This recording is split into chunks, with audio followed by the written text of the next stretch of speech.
আসসালামু আলাইকুম ওয়া রাহমাতুল্লাহি তাআলা ওয়া বারাকাতুহু। আলহামদুলিল্লাহি রাব্বিল আলামিন ওয়াল আকিবাতু লিল মুত্তাকিন ওয়াস সালাতু ওয়াস সালামু আলা আশরাফিল আমবিয়াই ওয়াল মুরসালিন। আম্মা বা'দ। সুপ্রিয় দর্শক ও শ্রোতাবৃন্দ, যে যেখান থেকে দেখছেন সবাইকে জানাই মাহে রমজানের বার্তা অনুষ্ঠান থেকে আন্তরিক শুভেচ্ছা ও অভিনন্দন। প্রতিদিনের ন্যায় ধারাবাহিকভাবে আজকে আলোচনা করব সাদাকাতুল ফিতর সম্পর্কে।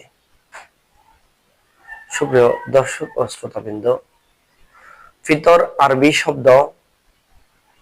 ফিতর বা ফাতুর বলতে সকালের খাদ্যদ্রব্য বোঝানো হয়, যা দ্বারা রোজাদারগণ রোজা ভঙ্গ করেন। সাদাকাতুল ফিতর বলা হয় ঈদ উল ফিতর উপলক্ষে গরিব দুস্থদের মাঝে রোজাদারদের বিতরণ করা দানকে। নারী পুরুষ, স্বাধীন পরাধীন, শিশু বৃদ্ধ, ছোট বড় সকল মুসলিমদের জন্য ফিতরা আদায় করা ওয়াজিব। এমনকি ঈদ উল ফিতরের দিন সকালে যে শিশু জন্মগ্রহণ করে তার পক্ষ থেকেও সাদাকাতুল ফিতর আদায় করতে হবে। হযরত আব্দুল্লাহ ইবনে ওমর রাদিয়াল্লাহু তাআলা থেকে বর্ণিত, তিনি বলেন, রাসূল সাল্লাল্লাহু আলাইহি সাল্লাম প্রত্যেক স্বাধীন কৃতদাস নারী পুরুষ ছোট বড় মুসলমানের সাদাকাতুল ফিতর এক সা পরিমাণ খেজুর বা জব ওয়াজিব করেছেন।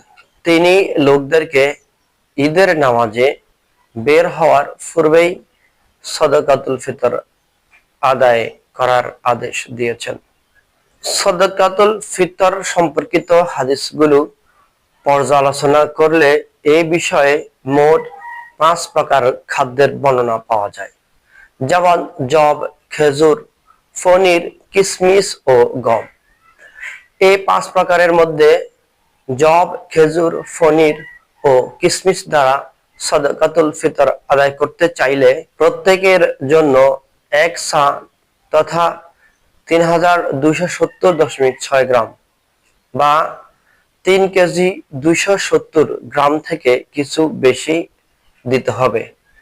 আর গম দ্বারা আদায় করতে চাইলে আধা সা তথা 1 কেজি 635 গ্রাম থেকে কিছু বেশি দিতে হবে।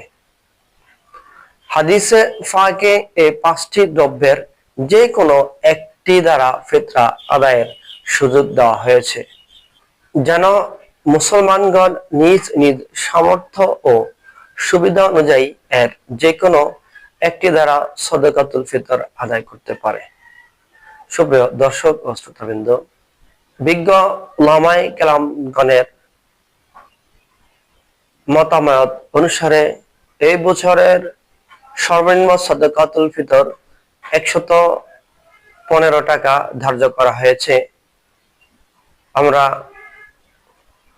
যারা সামর্থ্যবান তারা জন প্রতি 115 টাকা গরিব দুস্থদের মাঝে বিতরণ করব ইনশাআল্লাহ।